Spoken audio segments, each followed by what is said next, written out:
Financial Survival Network, helping you to survive and thrive in the new economy. Get our complimentary newsletter at financialsurvivalnetwork.com. This is the Financial Survival Network.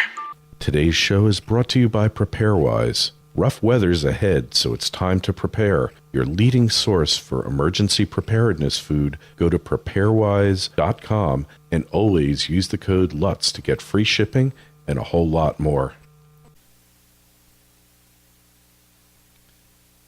You are listening to the financialsurvivalnetwork.com. I'm Kerry Lutz on 1230 WBZT, and it's time for another Triple Lutz Report. This is episode 291. It is August 12th, 2013. A couple of things we got to go over. You know, it's time for a Nanny Bloomberg update. So just when you thought it was time to down a double gulp soda, well, yeah, it's still safe to ingest more than 16 ounces of your favorite sugary beverage. You can go to your bodega, you can go to your deli, you can go to your restaurant, you can go to a theater. He's given up on that, at least temporarily, but he's a conniving little, well, this is a family show. I'm not going to say what I really think of that little SOB, but you kind of get the idea. But now it's war on the E-Cig. Do you know what an E-Cig is? It's one of those plastic little things. It's got a light at the end, and you pour in like liquid that contains various amounts of nicotine. The FDA, that so-called guardian protector of your health that ties up potential life-saving drugs in an effort to protect the pharmaceutical industry's oligopoly. You know, they greatly increase the cost of getting new drugs approved. That's their goal. That's their purpose in life. Supposedly, it's to keep new drugs pure to protect the quality of food coming onto the market. They do neither. Instead, you've got Frankenfood. Got a story that I'm going to talk about a little bit later. I don't like this guy. What the heck's his name? Jamie Oliver. He's a holier-than-thou little... But anyway, I don't want to talk about him now. We're talking about Nanny. You're getting a Nanny Bloomberg update. So he's coming for these E-Cigs, and they're really sneaky about how they want to regulate these things. So the FDA, to protect the cigarette industry, was going to regulate these E-Cigs as a nicotine delivery device. And I think you can even smoke these E-Cigs on an airplane, because you blow smoke with an E-Cig, but it's actually a mist, a water-laden mist. It's not really smoke. I don't think I've seen anybody try smoking one on an airplane, but I think you could do it because you're not really burning anything. So I was at a restaurant. A couple of ladies were smoking these things. I said, let me try one of these. I hadn't smoked a cigarette since I was 19 years old. I inhaled one of them, and it had a low dosage of nicotine, and God, it went into my lungs, and I thought my lungs were going to come out my mouth. It was disgusting. I got this rush like you get with smoking a cigarette, and I said, oh, not for me. Thank you very much. So a newly leaked draft of 3 tobacco-related bills, which are going to be voted on by the New York City Council. They've got a new definition of tobacco products, which would be changed to include e-cigarettes and related components, parts, and accessories. And if the ordinances pass, an ordinance is just a local law, the display of e-cigarettes and smokeless tobacco would be banned in retail stores. So the Nazis are coming after your e-cigs. First they came for your trans fats, then they came for your cigars, then they came for your guns, then they came for your damn bike lanes. I mean, There is no limit to what these people will inject themselves into. You can't smoke in a city park. You can't smoke within 30 feet of the entrance of an office building. I mean, they're coming for the salt. What won't these people do? And also, tobacco and menthol-flavored e-cigarettes would still be available in retail stores, but all other flavored e-cigarettes would only be sold in age-restricted tobacco bars. But here's the catch. New York City prohibits the operation of tobacco bars that weren't opened or grandfathered before December 31, 2001, which was when Nanny Bloomberg came into becoming dictator of New York City. So they're keeping all this secret. Nanny requested that these bills be drafted by the health department. And, you know, the FDA won't regulate e-cigs, and yet the city of New York is going to regulate them. This is just a typical example of Nanny Bloomberg's regulatory overreach. The fact is that e-cigs have helped millions of people give up smoking regular cigarettes.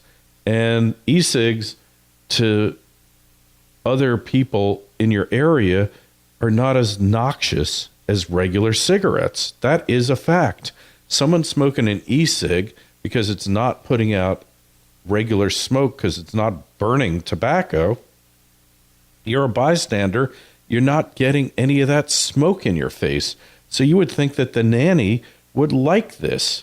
But no, Nanny's got to go sticking his nose into everybody's business.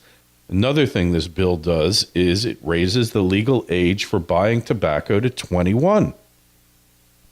Right. So it raises the age to 21. Now, look, if somebody can vote, if they're smart enough to vote for this idiot Nanny Bloomberg at 18, then they're certainly smart enough to know that tobacco is going to kill them. So why, you know, this whole thing like, hey, you can go in the army, you can go sign up in the army, send you off to Afghanistan and die for your country, but you're not smart enough or old enough to go buy cigarettes or cigars? What is it with these people? It just is incredible. Now I want to talk about this guy, Jamie Oliver. I can't stand him. This is a guy who thinks that you should be drinking alfalfa sprout juice for your primary form of diet. Okay? Can't stand the guy. He's a busybody, pain in the butt. He wants your kids to just have carrot juice and turn orange for their school lunch. All right? Part of the thing of being a kid is like eat potato chips. Now, we've gone too far in this country. All kids do is eat junk. Not a good thing. So in that regard, he has a valid point. But your kids should not be forced to become vegans because this kid thinks that they should never eat another hamburger in their lives. But finally, he did a good thing. He got McDonald's, it appears he got McDonald's to stop using ammonium hydroxide and this fatty garbage that they put in their hamburgers. So they take this stuff that's unfit for human consumption, they mix it in with this ammonium hydroxide, and it becomes this pink slurry crap. And it's not stuff that you would feed your dog, although I think they put it in dog food too, and it would normally be banned from human consumption. And then somehow this becomes, because they mix it in with this pink slime process, it becomes fit for human consumption. Not right, shouldn't be allowed, unfair, and, you know, if people saw what they were doing, they wouldn't be eating this stuff. And this was an initiative of his that has paid dividends. Kudos to Jamie Oliver. I don't like you. You know, you've taken all the fun out of being a kid. But look, there's a lot of garbage that goes into this fast food, a lot of stuff that you don't want. You in one of his initiatives, he demonstrated to children how chicken nuggets are made. After selecting the best parts of chicken, the remains, fat, skin, which, hey, sometimes that's okay. Internal organs are processed for these fried foods. And this company, Arcos Dorados, the franchise manager in Latin America, said such a procedure is not practiced in that region. The same applies to the product in Ireland and the UK, where they use meat from local suppliers. Only in the United States, where they're using it, but Burger King and Taco Bell abandon the use of ammonia in their products. They should abandon it in all products in the United States. All right, so hats off to Jamie Oliver. Keep holding their feet to the fire, if you will. Hold the burgers to the fire as well. Make them use only healthy products. Make them get rid of all these chemicals, And you know what? There's a real simple matter here. Full disclosure. Force them to list everything that is in their products. And if they won't do it, then don't allow them. Full disclosure in everything. A couple weeks ago, I was on live at my show on WBZT in West Palm, which you can get on iHeartRadio. It's on every Sunday, 9 a.m. Eastern Standard Time, iHeartRadio or WBZT.com. Guy called up and he had a valid point, but he wants the government to tell people what to eat. I want the government to tell every food producer, disclose everything that's in your stuff. I want to know what's in that food. If I'm eating it, I want to know what's in it, period.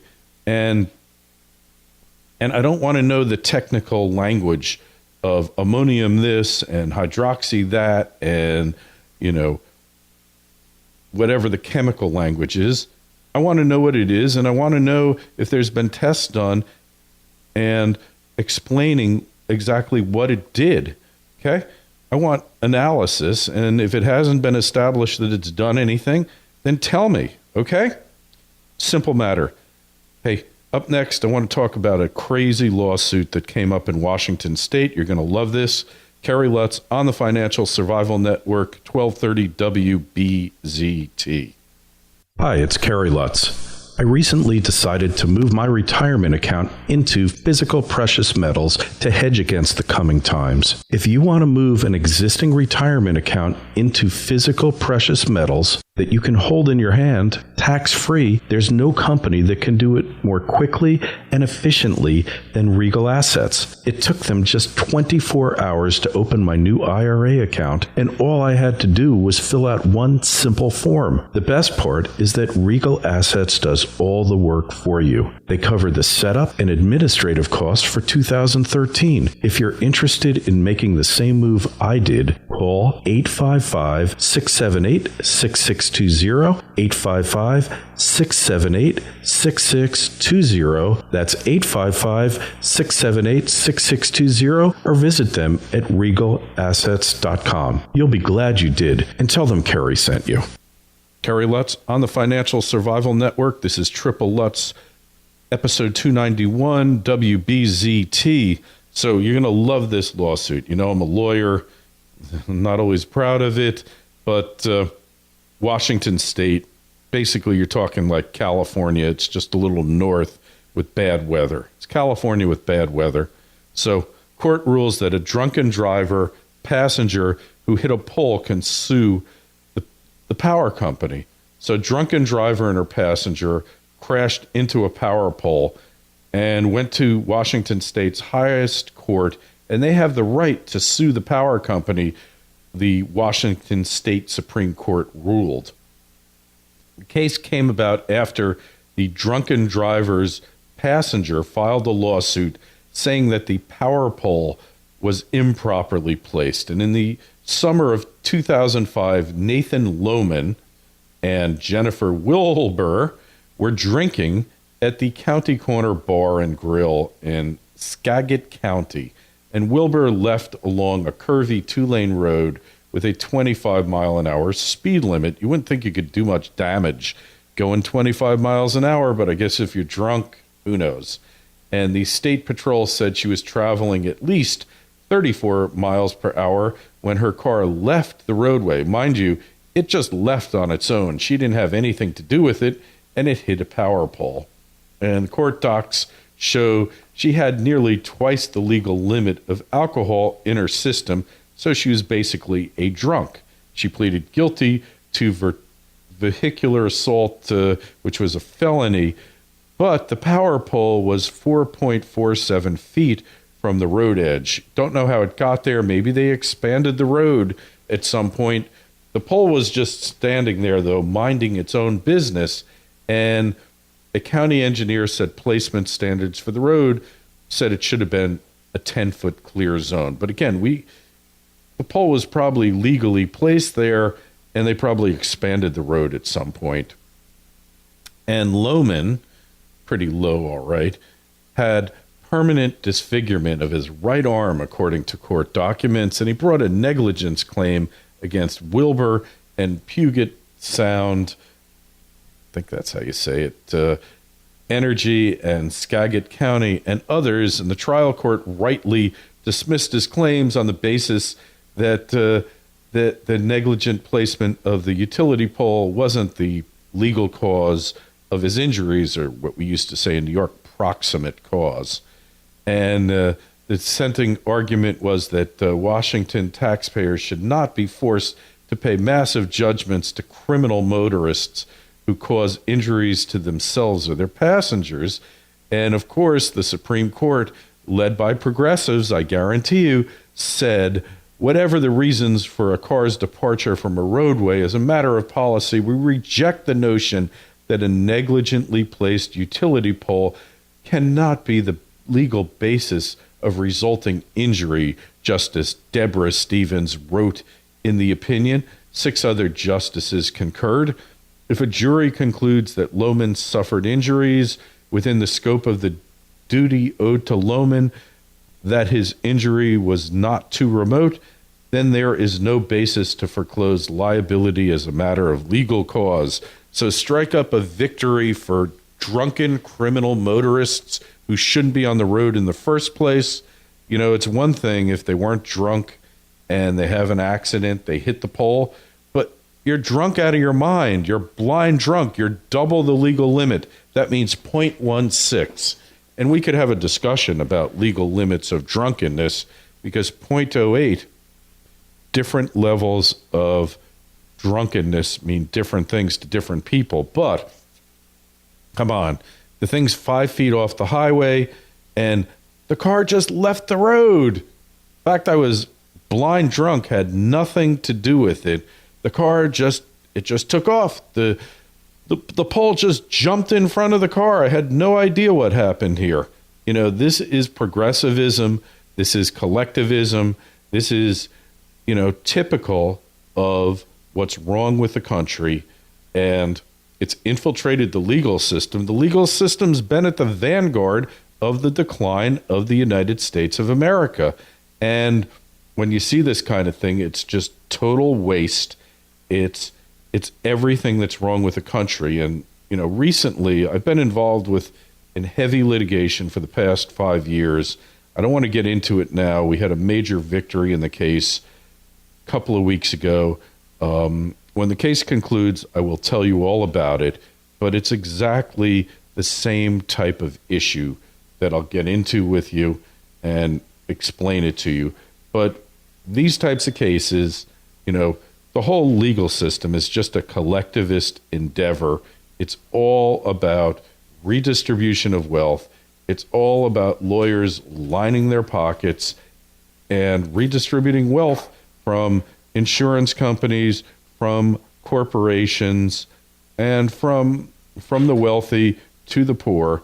You know, should the legal system compensate people for injury, for breach of contract, for fraud, for other things? Certainly. Met a person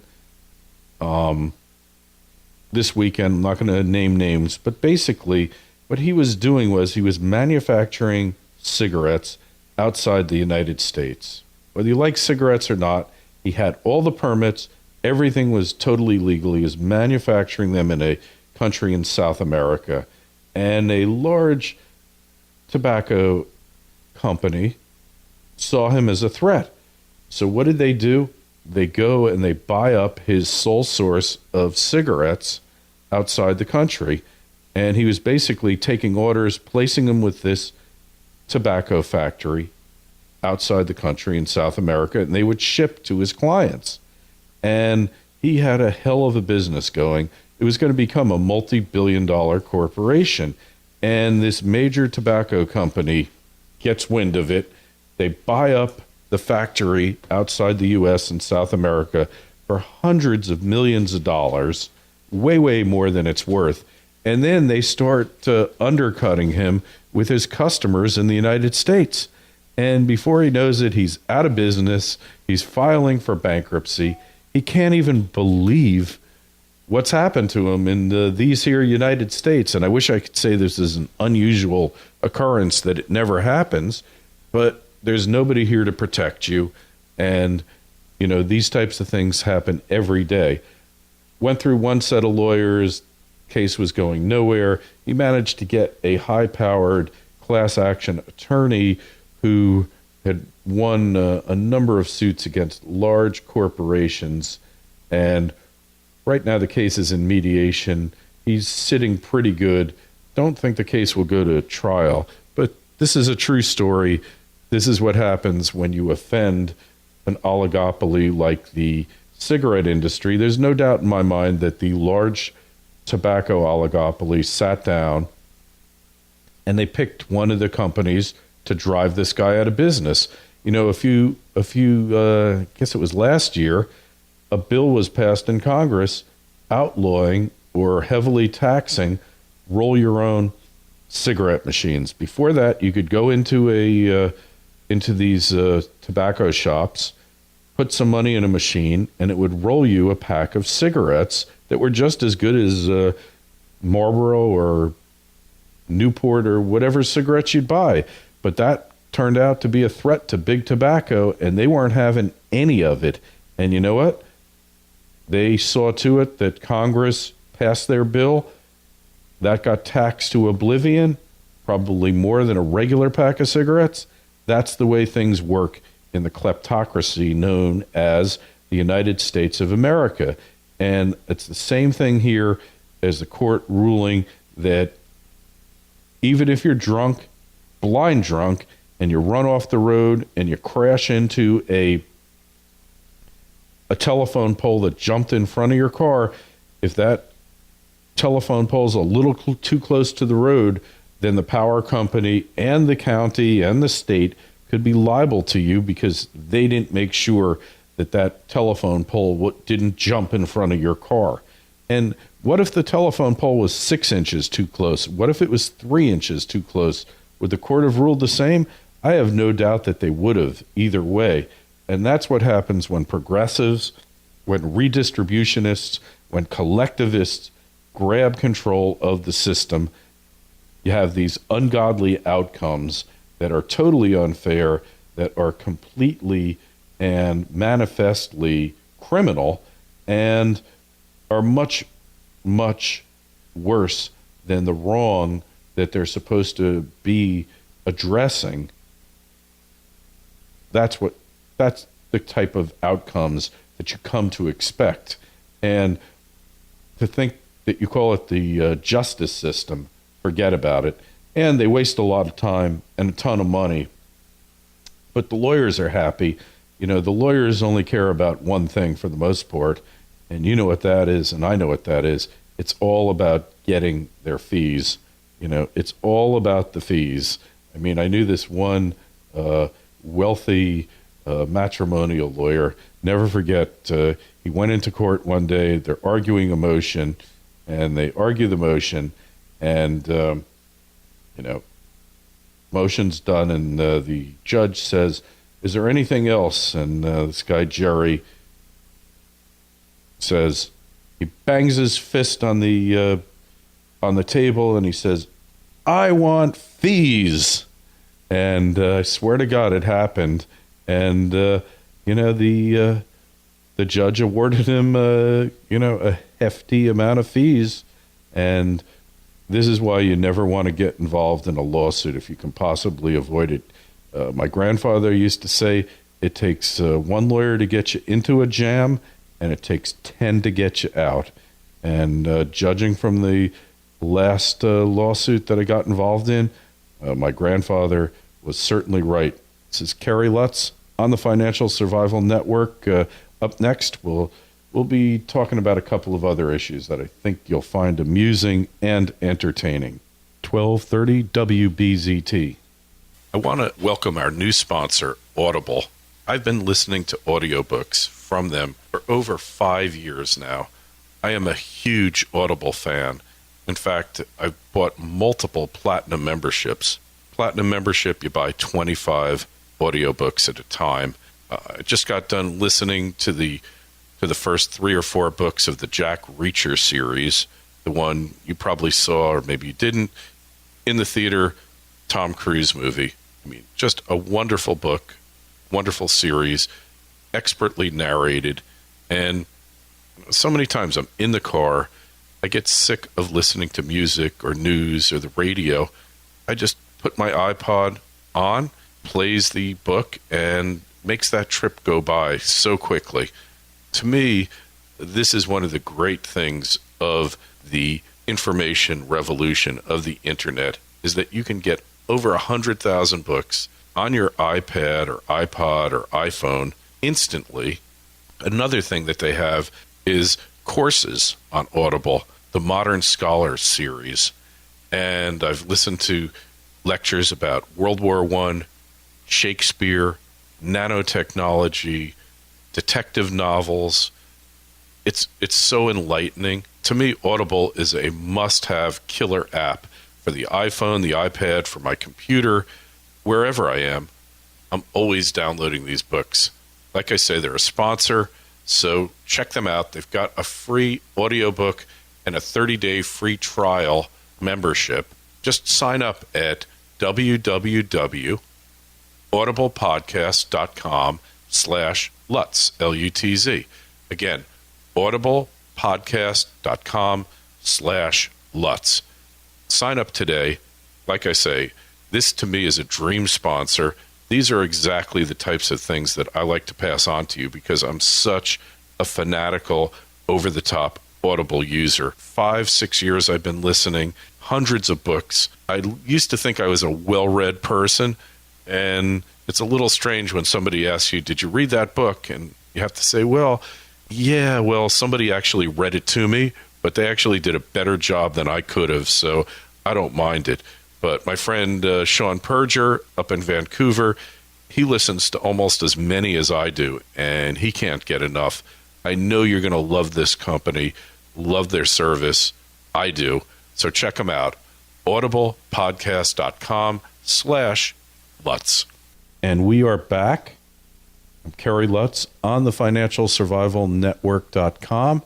So we got an article by our friend Michael Snyder at the Economic Collapse blog.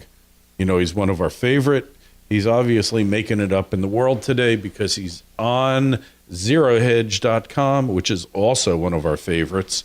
Michael Krieger, frequent contributor. He was over at the Liberty Mastermind Symposium. So the title of the article, it's pretty self-explanatory. The U.S. economy grew fastest with no Fed and no income tax. And the dates, fastest growth after the Civil War through 1913. And the other thing I have to point out is that during that time, the dollar became worth more. So you could call that deflation. I would call it increased purchasing power of the dollar, which is the exact opposite that we have now. Imagine you have $1 in your pocket, and today you go in and you buy one Big Mac with it and one big gulp soda. Screw you, Mayor Bloomberg. And then 5 years from now, you go to McDonald's and you buy 2 Big Macs and 2 big gulp sodas. Double screw you, Nanny Bloomberg. That's the kind of thing that happened between the Civil War and 1913. Your purchasing power, I don't think it doubled, but it was going up dramatically. And guess who doesn't like it when your purchasing power goes up? Can you think of an institution that doesn't like it when the value of money goes up? Well, it begins with a B and ends with an R. I'm talking about banksters. So let me just go over the article real quickly for you. I don't want to read it to you and bore you to tears. I'll never forget when my grandmother used to read articles in the paper, I would kind of duck under the table. But he says, how would America ever survive without the central planners in the Obama administration and at the Federal Reserve? What in the world would we do if there was no income tax and no IRS? Could the U.S. economy possibly keep from collapsing under such circumstances? Obviously, the answer is yes. Because, look, between the Civil War and 1913, the economic growth in this country was like none other ever experienced in the history of man. That's not to say that everyone was rich, but there was an emergent middle class that took place, and the free market system thrived. The rest of the world looked on the United States with envy. And you can go to places like Milwaukee, like Pittsburgh, like Buffalo, New York. You go to these Rust Belt cities and places that are on the lake, Minneapolis, all over the place, Cleveland, the mistake by the lake, and you look at these huge mansions, and they're all ornate, some Gothic influence, all different types of places that were built during these times. And this was, the Gilded Era, merchant class, they all got wealthy. And, you look in New York City, the mansions along Fifth Avenue, Madison Avenue, this is when that wealth got built with no central bank, the era of free banking, the gold standard, where you carried pieces of gold or pieces of paper in your pocket that could be redeemed for gold. And the rapid economic development following the Civil War laid the groundwork for the modern U.S. industrial economy. And by 1890, the U.S. was so far ahead of Britain for first place in manufacturing output. The explosion of new discoveries and inventions taking place, they were calling it the second industrial revolution. Railroads expanding mileage, building stronger tracks, bridges that handled heavier cars, locomotives. It was incredible what was going on. Refrigerated railroad cars that could ship food back and forth, the telephone, the phonograph, typewriter, electric lights, all invented here. By the dawn of the 20th century, automobiles replacing horse-drawn carriages. It's amazing. The industrial infrastructure, coal found in abundance in the Appalachian Mountains, from Pennsylvania south to Kentucky, oil discovered in western Pennsylvania, which wasn't really used to power anything. It was used for lubricants, kerosene lamps, things like that. Iron ore found, in the Midwest. Things, just incredible things. And then in 1913, Henry Ford introduces the assembly line, and forget it. From then, it's mass production. And then, hey, you laugh at trickle-down economics, but the middle class explodes, and then we get the Federal Reserve. So say what you like about the robber barons and all that, but, from 1869 to 1879, the U.S. economy grew at a rate of 6.8% real GDP. We're not talking with inflation here. There was no inflation. And in fact, the rate of growth was higher than that because they're not taking into account the increased purchasing power of the dollar. And that's despite the panic of 1873, and this rate of economic growth continued into the 1880s at a rate of 3.8%. And, now we're talking under 1% economic growth. So I don't want to go into everything, all the bad stuff that's happened since then. But the fact of the matter is that the Federal Reserve was created to be the lender of last resort for the banks. Its sole purpose was to bail the banks out, which you saw it do, pedal to the metal in 2008, 2009. That's what its purpose was. The lender of last resort, kept them going. And the fact is, once markets stop being free, economic growth has never approached those levels again. Once we had a standing army, once we had a military industrial intelligence complex, once we had a New Deal and a great society, once we had all this wealth being sucked off from the pie, we've never even gotten close to these numbers again. And Aaron Clary said it, that in his book, Enjoy the Decline, the economy right now really should be double or perhaps even triple the size that it is now. Could you imagine if the United States economy was double the size that it is now, the wealth that we would be enjoying? I mean, we would have no unemployment. We would have no welfare state. And we wouldn't need no Social Security because everybody would have their own self-financed retirement, virtually everyone. And we would be in a totally different world today if we didn't have an economically interventionist government. I'm thinking What a Wonderful World, Louis Armstrong's song. It's an exercise in dreaming here that we're talking about. But look, I'm not like this utopian dreamer. That's not what this is about. What this is about is you need to understand that the damage that the government has wrought with its interventionist policies. And the reason you need to understand it is that our two biggest enemies in the world, Russia and China, understand it because they lived through it themselves. They lived through the damage that they wrought. And while certainly China is no bastion of individual rights or freedom, when it comes to economic freedom, in many respects, they have passed us by. Now, yes, they've got these state-run enterprises. They've got corruption coming out the wazoo, whatever that is. They've got a big wazoo. That's for sure the biggest in the world. And yet, somehow, if you just look at corruption as a tax, and they have low tax rates, and then just add on a 10% corruption tax, their tax rates are still lower than us.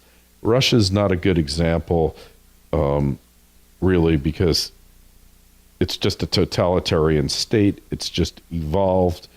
They've got a lot of resources, so they're able to kind of jump onto the resource bandwagon.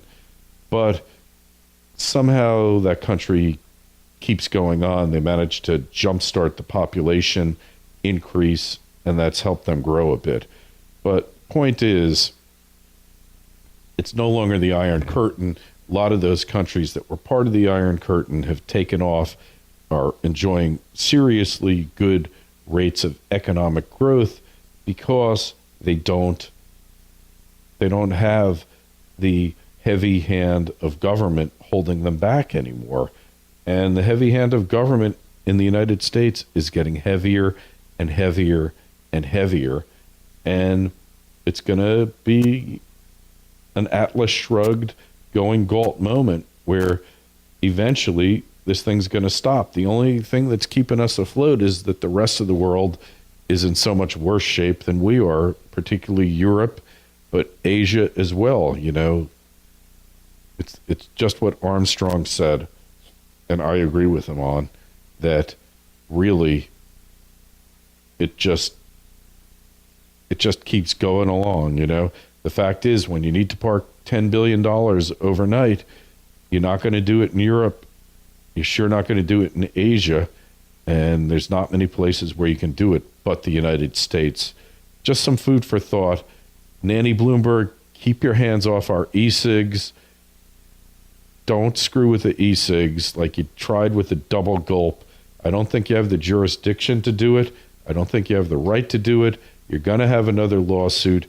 Can't you just go peacefully into the night?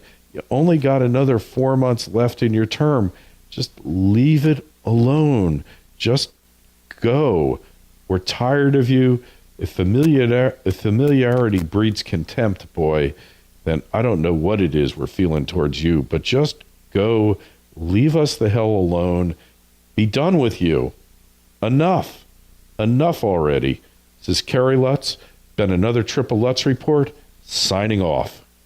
This show was brought to you by PrepareWise. They're the leading producer of certified GMO-free, chemical-free, organic emergency preparedness food. I buy all my emergency preparedness food there, and you should too.